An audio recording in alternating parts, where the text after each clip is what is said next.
it's Allie, and I'm the host of Funny Fat Friend, a podcast about this bodacious biracial babe trying to find herself in film. And thanks to your support, I'm back for my new bi-weekly mini-episode series, Dope Ass Rex. It's Black History Month, y'all.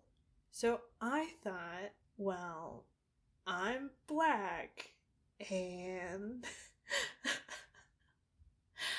I could use this month to recommend and celebrate that Black history, my history, and share important Black films that I think are important Black films to me. I can share them with you. So that's what we're doing. There will be 2 of these. So this is part 1 of 2. Alright, so first up, I'm going to talk about my favorite film of 2019.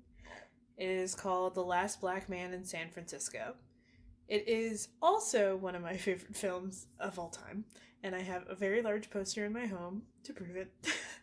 It's based on the actual life of the lead actor in the film, Jimmy Fails, and what he experienced and currently experiences as a black man living in San Francisco, which is a city I think of as like gentrification station, like the blueprint for gentrification in our nation.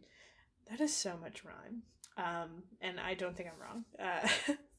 But he also brings out so much beauty and love in the face of the expulsion of so many cultures from the area.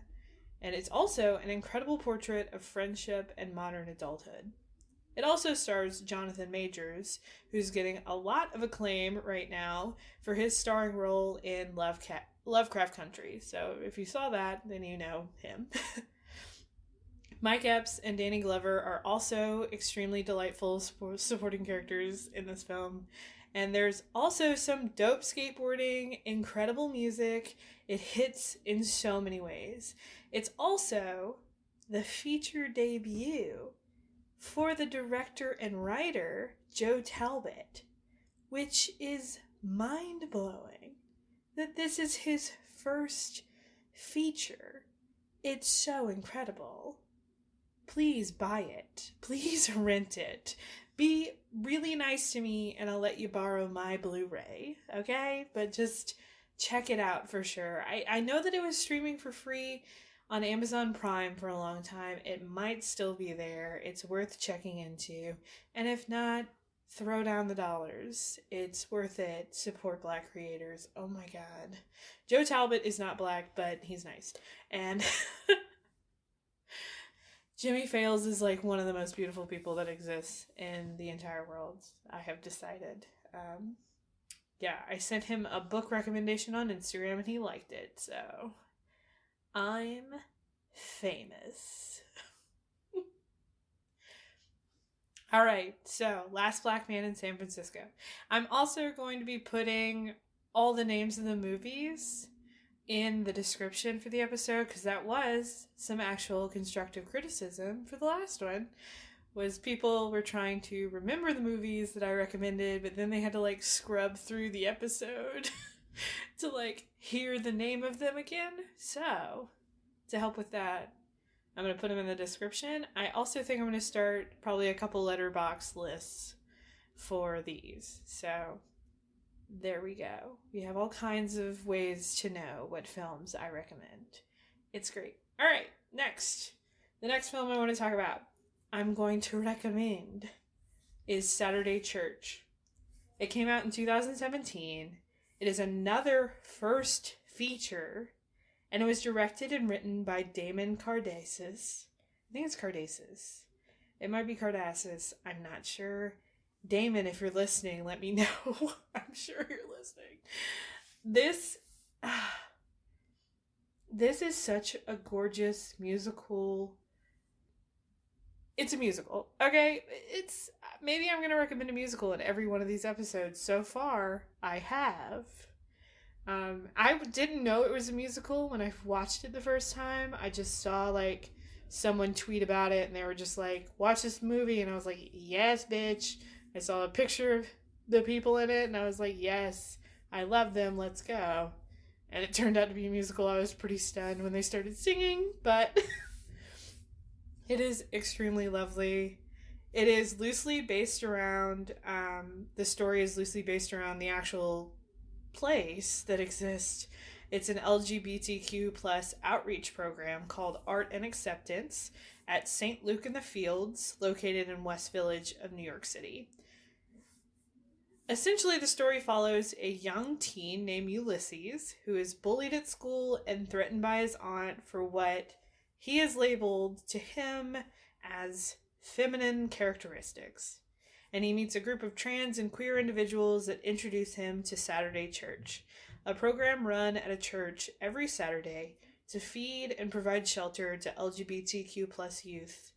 And he also is introduced to voguing and ballroom culture, and we sing, and we dance, and we cry, and you'll be better for it. And if you're a person who has watched television in the last couple years, then you will recognize several actors from the glorious series Pose, like MJ Rodriguez and India Moore, star in this film as well. So if you're at all a fan of Pose, if you're all a fan of drag, if you're at all a fan of queer culture, I think this is an extremely important film. I know we have a lot of classics like Paris is Burning, but this is like I think it's important and a new piece of, I think it's going to go down in culture as essential queer film. I highly recommend it. I bought it when I watched it. I bought it on like Google Play. But I know that it's on streaming platforms, but it might be for just like rent. I don't know. I should maybe look into these things, but like that's more work. And honestly, that's the point of this, is to do less work. So you can do it. I believe in you. You can do it, BB. I'm so proud. Go watch that movie. You can find it. Make sure you pay for it. If it isn't just on like Netflix or something, pay for it. Don't be scrounging. Support Black fucking people. Okay, great. Next. My next recommendation is a film that was actually made right here in Louisville, Kentucky, starring one of the most iconic Black actresses of all time, a literal living legend, Pam Grier. The film is Sheba Baby, and it came out in 1975. Pam Grier plays a private investigator who moves back home to Louisville, Kentucky from Chicago to help her father, who is being threatened by a group of no-good bad guys who want to take over his family insurance company.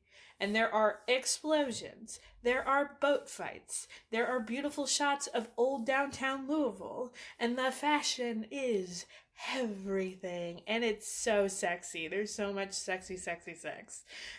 So yeah, literally what else do you want? Nothing. There's nothing else you could want. I watched this actually at the public library here in Louisville. They had a screening, Wild and Woolly videos. They used to be like this staple of like video rental here in Louisville, and they still, pre-COVID, did screenings of like classic films, different films. We also went and saw, I forget the name of it. It's Gina Davis and Susan Sarandon, and they drive a car, and it's extremely famous, and I can't remember the name of it because I've had a can of wine. But you know what I'm talking about. Whatever. I saw that also for free at the library because they did a showing. But they did this one, and they actually had someone who like was part of the production that like still casually lives in Louisville, like was there to talk about it and stuff. It was so dope. It was super cool. It's really fun. I highly recommend it. Yeah. And on top of that, you should just do yourself a favor and check out every film Pam Grier's ever done. Maybe not every film, but definitely, Foxy Brown is really, really wonderful. Yeah. The Quentin Tarantino, I don't know still, I don't know about Quentin Tarantino. I do know about Quentin Tarantino. He fucking sucks. So I'm torn. I'm torn about the Pam Grier Quentin Tarantino movie because he sucks, but she's amazing. And ain't that just the way? God damn it, man. All right, let's just move on. My next recommendation is relevant to the last film and is a classic to me and my family. Hi, Mom. But one that I have found is not as well known and beloved as I thought it was by how much my family watched it growing up. It's Undercover Brother. It's a film that was made and came out in 2002, starring Eddie Griffin, and it was directed by Malcolm D. Lee, who has done a ton of comedies, like Welcome Home, Roscoe Jenkins, and more recently, Girls Trip, which is a phenomenal hit that everybody should also watch. And he's also Spike Lee's cousin, casually. They're all, several of the Lees, they all, are really talented cinematically or, with photography, I found out. Delve into the Lee family. It's hilarious. It's a bit of a bummer that it is still relevant nearly 2 decades later, but this is America. But it's a really incredible satire that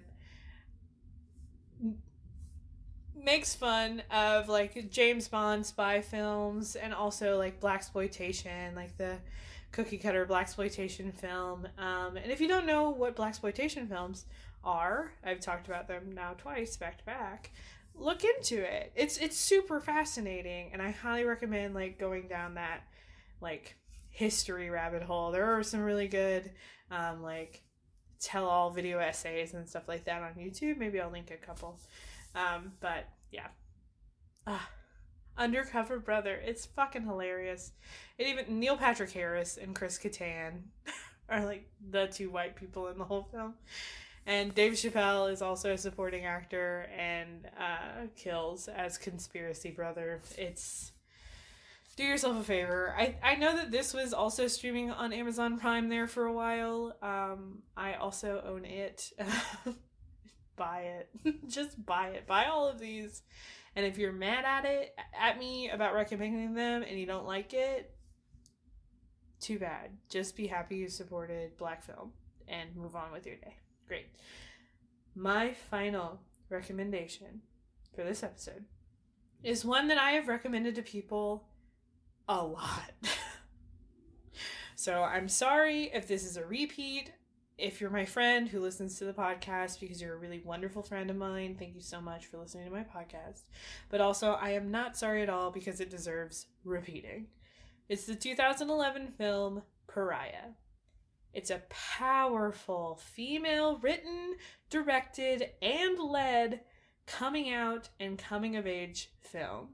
It's this beautiful, artful expression of a human drama from a demographic whose artful expressions are too often unheard of, the Black queer woman.